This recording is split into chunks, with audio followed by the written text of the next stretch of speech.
my name is John. I'm the pastor here at the Center Church. I'm so excited that you're listening in and a part of this message and believing that God is going to speak powerfully to you through what you're about to hear. I want to remind you that this tool, this message, is not just to be a replacement for your faith walk, but that as a result of this, you would grow in your faith and get connected to a local community or a local church of people following Jesus. Again, if you want to hear more, just experience more of what the Center Church is all about, I'd encourage you to head over to centergr.com and get all the information. I'd love to invite you Sundays at 10 a.m. to join us in at the Center Church. Hope you have an incredible week. Thanks for listening. I don't know how to follow that because I'm the pastor, so appreciate me. No, that's not all what I should say right here. What I should say is what is true is that I really do value being a part of this community. I'm so thankful. I appreciate you as a person who shows up here and gives and serves. And I know I speak for our staff and even our volunteer leaders. It's an incredible season to be here. And really grateful, nearing 2.5 years being here, which has gone really, really quick. I'm excited for the next 2.5 and even more. And so we're in the middle of this series called The Table. And before we talk about what the table means, I want to share a name with you. Maybe you've heard this name. Maybe this is a brand new name to you. It's the name Charles Blondin. Now, Charles Blondin was one of the first people to cross Niagara Falls with only a balancing pole walking on a straight wire. Here's a picture of Charles going across. This is in 1946, was his very first crossing. And rightfully so, the guy got pretty popular for doing this. And so he not only would do it with a balancing pole and on a wire, he began working on cooking omelets in the middle of this Niagara Falls. If you've been to the falls, you're like, how is that even possible? But it's a thing. And so he started to gather just tons of crowds. Eventually, promoters said, hey, we can make money off you. Do you want us to be your agent? And he was like, sure. And so a particular time, Charles Blondin was going across. Now, the first time he did it with the normal pole, and everyone's like, that's incredible. The next time he goes out, does his egg omelet routine. And the next time he comes back and he pulls out one of these, a wheelbarrow. And he looks to the crowd, and they'd gathered by hundreds by now, and said, do you believe that I can cross the Niagara Falls pushing this wheelbarrow? Which is incredible, obviously. And they say, yeah. And so they say, yes, Charles, we believe. He says, yeah, but do you really believe that I can cross the Niagara Falls pushing this wheelbarrow? One wheel here. This is not like rigged, like a real wheelbarrow. And they say, yes, of course, we believe you can do it. So Charles turns to the promoter and says, do you believe I can do that? Do you believe I can take this wheelbarrow and push it across? He says, yeah, I believe it. I'm your agent. I believe you can do this. He says, yeah, hold on. I don't think you understand. Do you really believe that I can do it? He says, yes, Charles, I believe you can do it. I hired you. I brought you here. Charles looks at him and says, okay, jump in. I don't even know the rest of the story. So maybe Charles died. I don't know. We have no idea. But he ends up getting in the wheelbarrow and at least attempting to push across. So what I love about that story is that we don't have those kind of moments in our life necessarily of having to cross falls or something much more physically dangerous, but all of us know what it feels like to be presented with a risk, an opportunity to put yourself or your money or your job or your reputation or your relationships on the line. We know what that feels like. Here's what many of us are faced with, because I believe this is what faith is. Faith is saying, I don't know how this is going to turn out, but yes, I believe. Jesus, I believe you can heal my marriage. Jesus, I believe you can provide for me financially. Jesus, I believe that you want to reach my friends and coworkers more than I do. Jesus, I believe. It's jumping in the wheelbarrow. But here's what many of us end up doing. And this is me first. We end up sitting in a fancy West Elmish type chair just like this, right? We sit here. It's pretty. This is actually really comfortable. I'm not going to lie. I may just preach the rest sitting around just like this. It's incredibly comfortable. And some days I am like you. Monday morning hits, my alarm goes off, and I don't even want to get out of bed, okay? Like, the weekend feels busy. I saw a meme on Facebook I want to share with you real quick. One of you shared this, I won't rat you out. Trying to get out of bed, like, try again, help, or cancel. Like, that's kind of how I feel some Mondays, right? Let's just cancel. I don't really want to do that. I'm comfortable. And so when it comes to my faith, instead of choosing the wheelbarrow, I decide I'm going to pursue things like image. So I invest a lot in clothes. I invest a lot in maybe makeup. I invest a lot in hair. I invest a lot, all these things just to keep up my appearance. I invest in those. Maybe even cosmetic surgery or something else. I invest in them. For some of us, it has to do with success, our job, or certain promotions, or bank accounts getting to a certain number, or 401ks being padded up and making sure we're good. And so we pursue that at the expense of our kids, at the expense of our marriage, at the expense of our own mental sanity. We decide we're going to pursue that success relentlessly. For some of us, that's to do with relationships. Instead of risk and put ourselves out there and get in the wheelbarrow, we stay isolated. We only hang out with other Christians. We only listen to Christian radio. You know what I'm talking about, right? It's easy. You can just get isolated. Let me ask you the question. I think Jesus addresses this and where we're going in Luke 14. Did God build you for this kind of faith? Or did he build you for the wheelbarrow? Did he build me for a life that's comfortable, that's warm, even sleek and slightly hipster? Is that the life right here that God's really after? Or is he after something more? Something greater, something that will take not just me, but all of us to accomplish? I think the answer is found in Luke 14. If you have a Bible, I want to invite you to turn there right now. Some of the scripture will be on the screen for you. Some of it won't. You're not going to want to miss it. You never know what God might say to you. We talked a couple weeks ago when we addressed this whole idea of 0 gods. And we have 4 banners and one in the foyer on your way in. You see it every weekend that make up our vision as a church. These 5 zeros. And today in Luke 14, I think Jesus hits a 0 that if I had to choose one that I sense is nearest to God's heart, it would be this one. And I want to look at Luke 14 because you remember a couple weeks ago we talked about 0 gods.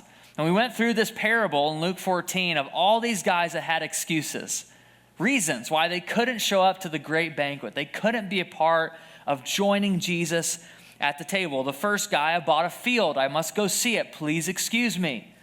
In the first century, you would not buy a field without checking out. Is this fertile? Is it in a good location? Can I get a good yield from this place? And so just that excuse alone was a pretty bad excuse. That's number one. Number two, the guy goes, hey, just so you know, I'd love to join you. I know I RSVP'd, but I can't make it. I just bought 5 yoke of oxen. Which again, in the modern day, I don't even know if that equates to like a Ford 350 Lariat or what that is. I'm not exactly sure. But it was a nice possession. It meant you had some wealth. It meant that you had some importance, you had status. But you wouldn't buy 5 oxen without knowing, are they strong? Can they actually pull anything? Are they worth their weight? And so it's a bad excuse. The third guy says, hey, I just got married, so I can't come. This is probably the most legit excuse, by the way, if you're thinking about marriage. That's an okay one. But even then, he had RSVP'd months before. He knew this was coming. He wasn't surprised.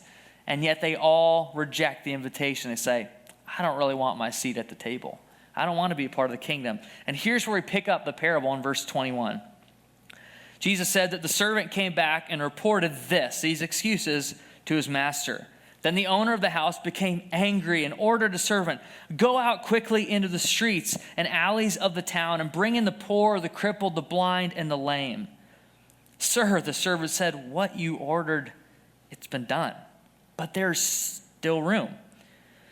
And the master told his servant, go out to the roads and country lanes and compel them to come in so that my house will be full. I tell you, not one of those who are invited will get a taste of my banquet. Seems a little bit harsh. But you hear the master's heart, right? I want my house to be full. If you've ever had a really awesome Thanksgiving or Christmas or birthday party, normally it's not like 1 or 2 people sprinkled throughout the house. Unless you're super introvert, which I can relate to. It's like, I would love to have a good party. We can invite that one person over. But for most of us, we like big parties. We like a crowd. We like to be together with people that we love and that we know and that they know us. And that's exactly what the master, Jesus here in this parable is saying. My kingdom, I want it to be full. I don't want anyone to miss out on this incredible feast, this incredible table that I've laid out for them in the kingdom of God. And yet so many people, they make excuses, and so Jesus ups the ante. Remember who he's talking to, though. If you remember, if you watched online the last couple weeks, you've caught this, that Jesus is talking to a group of Pharisees. Now, we always look down on Pharisees. We say those guys are bad people. Whenever they come up in the Gospels, we're like, yeah, I'm so glad I'm not like that, right? We all read ourselves into other parts of the story. But Pharisees in general were good guys. They grew up going to church. They kept the law. They were nice people. They made sure they were at church early on Sundays. They tithed, all the right things. All the boxes were checked, and yet their hearts were far from Jesus. They didn't really know the heart of God. They were confused about what it meant to be at this table. And so Jesus is feasting with them at a literal table. Remember finger dipping? Okay, this is happening right here. They are all hands in the meal. They are together. They are engaged in the meal together. But the Pharisees and everyone in first century Judaism would have had these classifications. They all had categories for people. There were certain people that were excluded, others that were included. And the main two things they were concerned with, if you had either genetic or birth or physical defects, excluded. No questions asked. And if you came from a mixed family line, you weren't like a pure Jew or pure this or that, and you had some mixed blood in there, you were out. No questions asked. No, like your last name, it mattered. It didn't, everything hinged on those two things, defects, physical or family. It's funny then, and we do this the same way. We may not classify this people, we classify people economically. We say, well, you're poor, or you're lower middle class, or you're middle class, or you're upper middle class, or you're whatever comes after that. I'm not even really sure. And we classify people. It's easy. We say, okay, that's what kind of car they drive. Here's what they probably make. Here's where they live. Here's what they probably earn. Okay, here's what they're wearing. Okay, I can kind of like classify them in my brain. We do it by economics. And in first century Israel, they did it by family and physical purity, physical defects or not. But look at the list Jesus gives. I love this. Jesus is incredible. Because look at the list he gives in verse 21. You already saw it if you're reading along. The owner got angry, ordered his servant, go out quickly into the streets and alleys of the town and bring in who? The poor, the crippled, the blind, and the lame. This would have ticked them off, okay? Jesus' new guest list, not approved by the Pharisees, not approved by the good law-abiding Jews who were in the room. It just, no thank you. This is not computing with our idea of what it means to follow God. And he says, go out, find them on the roads, country lanes, compel them so my house will be full. And the people I did invite who rejected my invitation, they're not going to taste it. They're going to miss out.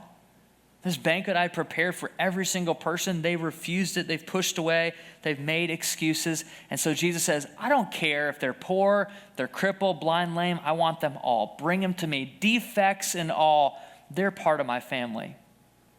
His desire was 0 lost people.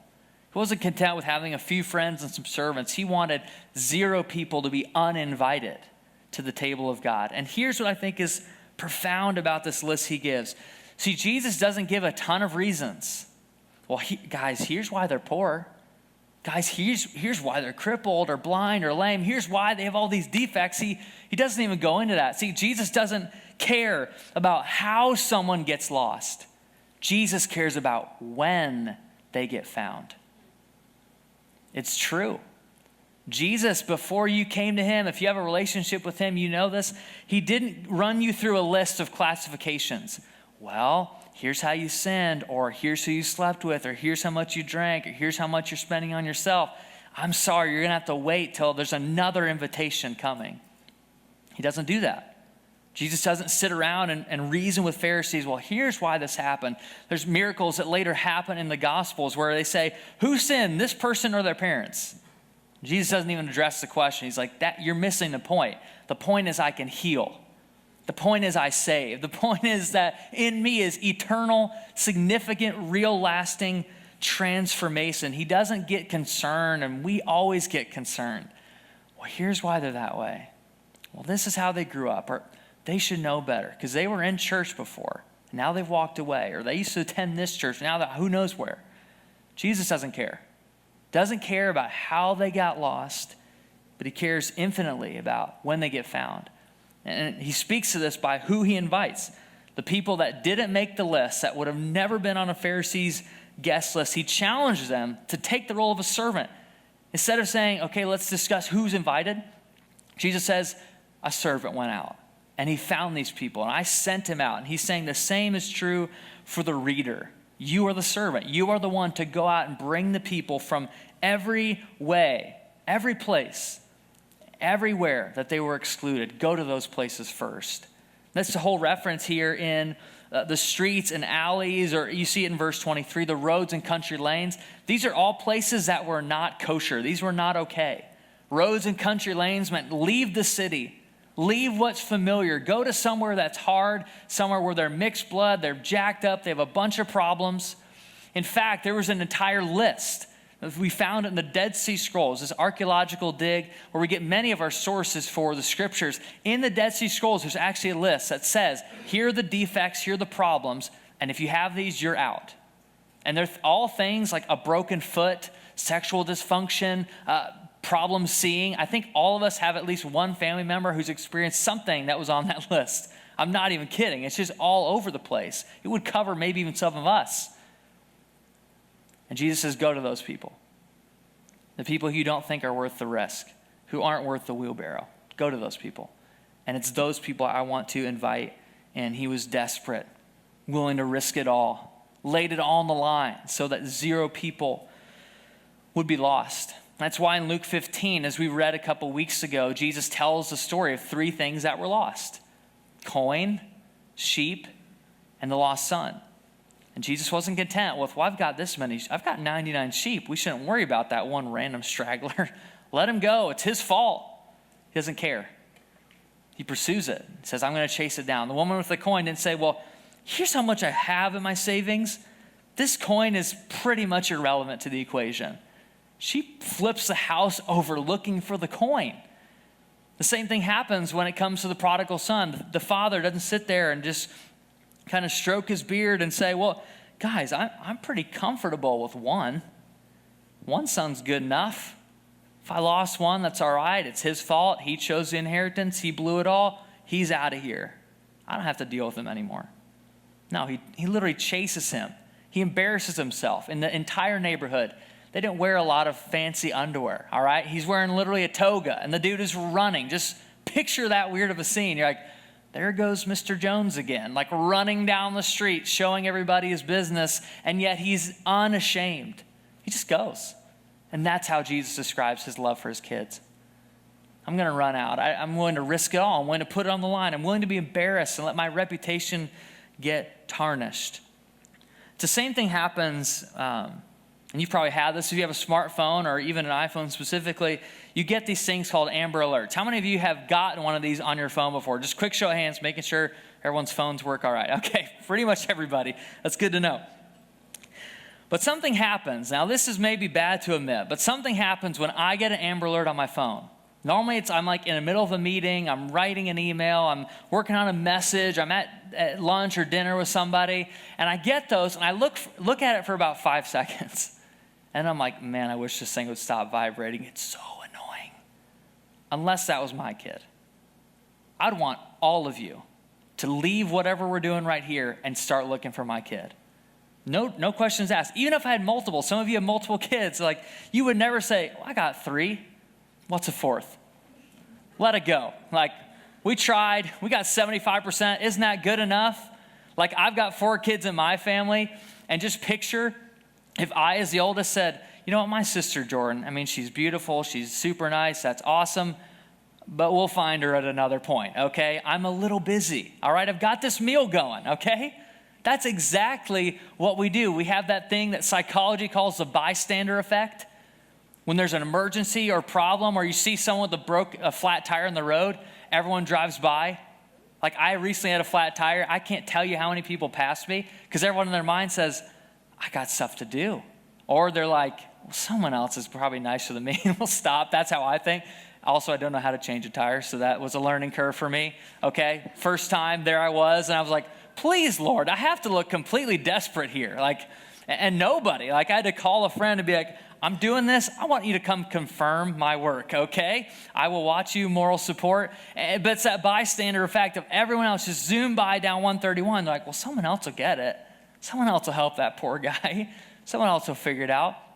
But if that's you, or flip it around with the Amber Alert, if that's your kid, we're flipping the house over. We're shutting down church right now to go find that kid because nothing else matters except 0 lost people. 0 people who are living apart from our relationship with Christ.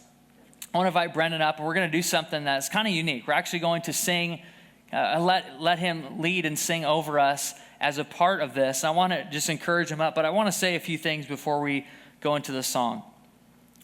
The first is, what does wheelbarrow faith look like for you today? It's probably a variety of things for all of us, and I sense that God is faithful and kind, and his Spirit speaks. So he's already probably got something that's stirring in your heart. What does this look like? Is it reputation? Is it your money? Is it where you live? Is it the car you drive? Is it a relationship that's broken that you just don't really want to heal? What is it? What would the risk look like? What would take God's power to accomplish? What are you stepping out and believing him to do? What is the risk you're willing to take? Because if I'm honest, and God's really thrown this metaphor around in my soul the past couple weeks. It was funny, I was joking with David who preached last week, and I was like, bro, I almost kicked you off. And like, let me get up there. Like, I got something I want to share. But as God stirred this in me this week, if I'm honest, I feel pretty competent doing things like preaching, praying, leading a staff meeting, praying with you before surgery, or writing you an encouraging note, or doing pastoral Jesus-y things.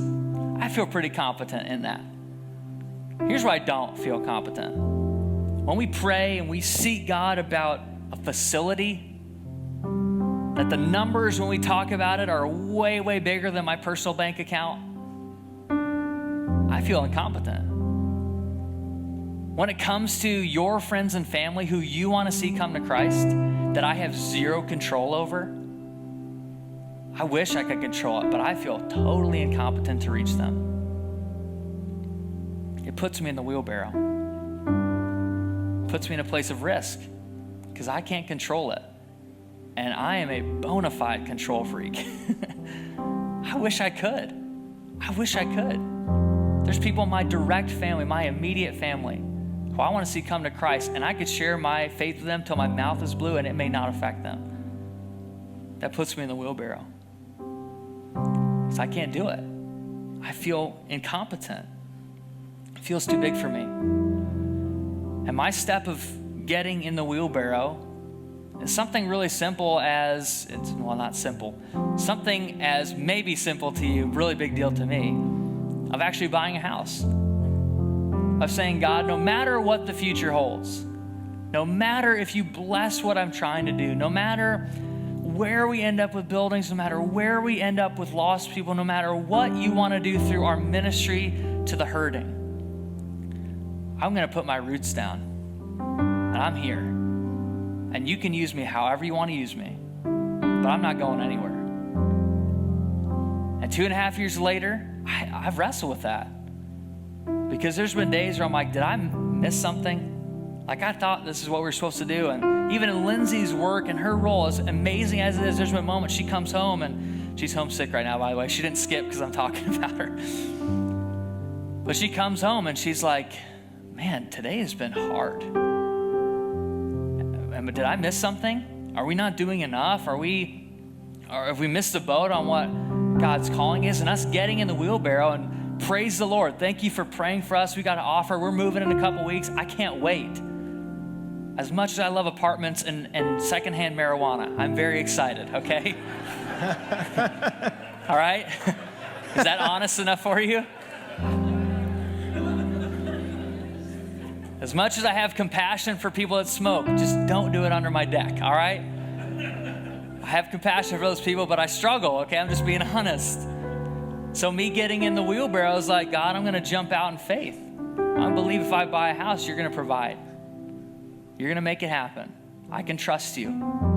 And it's like 10 minutes away from here. I couldn't have asked for a better situation. I couldn't have asked for it.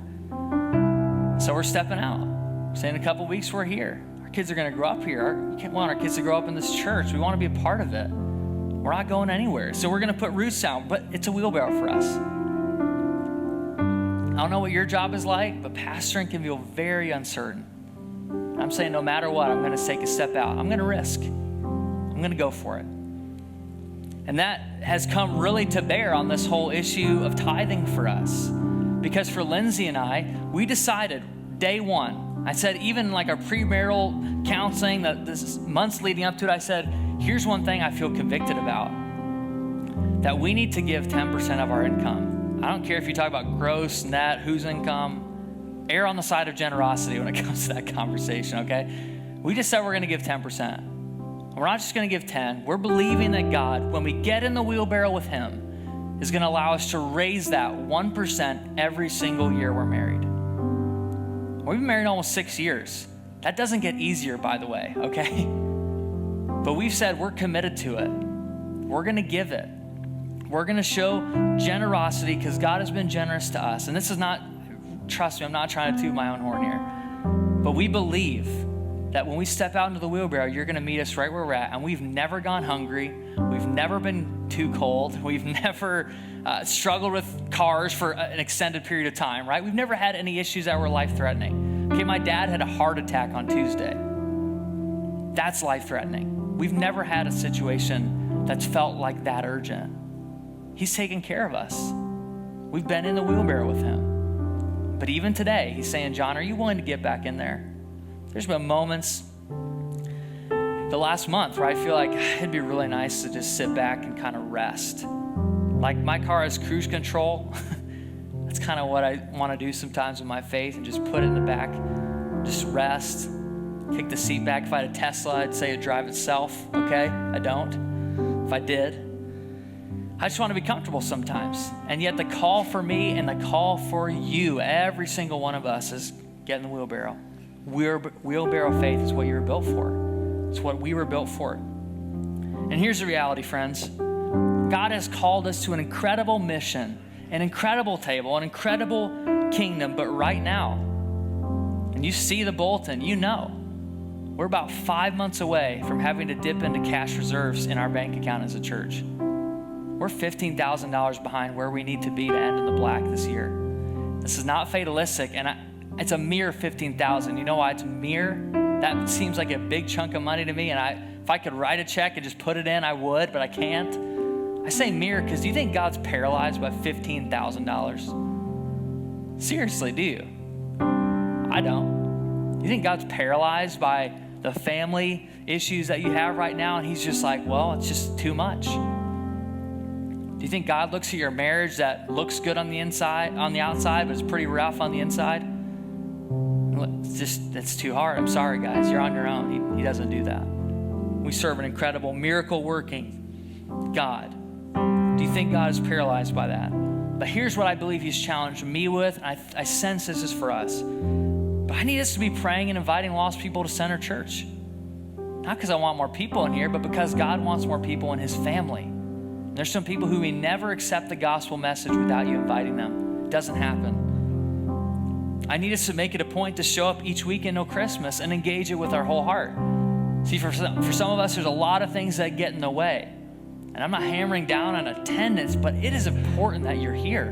When you're not here, you are missed. You are the church, right?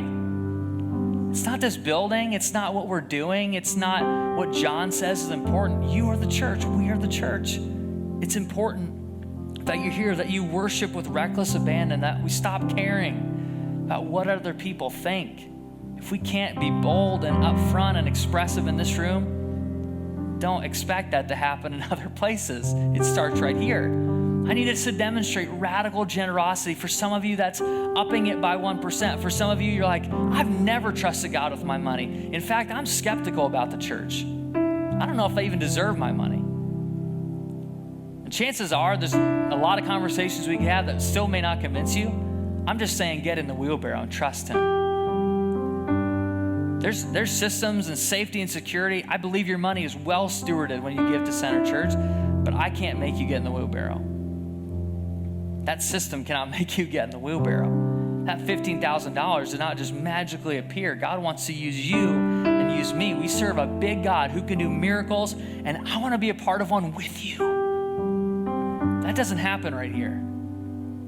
It only happens right here. When we say, God, I trust you. You can have my life. You can have my resources. You can have my kids, my relationships, my house. Zero lost people only happens in the wheelbarrow. And so I want Brendan to sing this song. It's funny that you're going to play it because you think he showed it to me. He showed it to me a couple years ago. I can't stop thinking about it. And I want him to sing it over us. And I want to encourage you in this moment, who is the person that you would risk it all to see come to Christ? Maybe it's a kid. Maybe it's a grandparent. Maybe it's a best friend. Maybe it's a coworker. We can pray and ask God all, but he's asking us today to get in the wheelbarrow with him, to risk something, to sacrifice, to lay it on the line, say, God, I have nothing, and that's how I feel. I have nothing, but I'm going to give it to you, and I'm going to hop in here. Not physically, but spiritually. I'm going to hop in here and allow you to work through it and just watch what you do. And so I want you to think about that. And after the song is wrapped up, I've got a way I think we can respond together. I think that's going to lead us into that journey even deeper.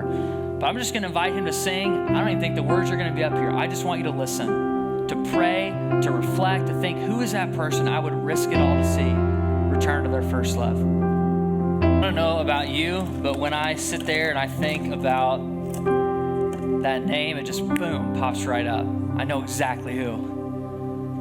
And I know what I'm willing to risk for that. I actually wrote it down this morning as I was praying about, we've got a friend, and wrote his name down. I wrote on the back that I'm willing to give up time in my week to make sure that he knows that there's a God who loves him and who's for him, who's died so that he can be made whole. I'm going to move that, and I encourage you to come up as we sing and worship and move that. Write that name. Write, what am I willing to risk? What am I willing to put in here? And then to drop it in the wheelbarrow. And say, God, I'm going to move from this. That's okay if you want to stay here. God's not going to be mad at you. He's not going to be angered at you, but you will miss out on the table. You'll miss out on what the kingdom is really like. And take that and move it to here.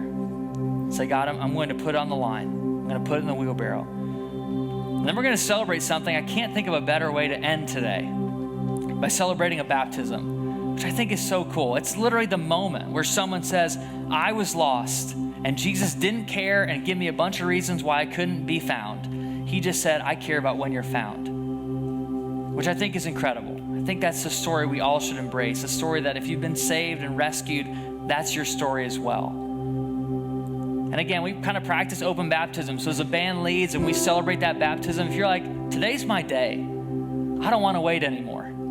I don't want to go with a bunch of reasons why God can't use me or why God can't save me. I'm just going to step out. And I didn't come prepared, but John, would you dunk me? And the answer is yes, always. Okay?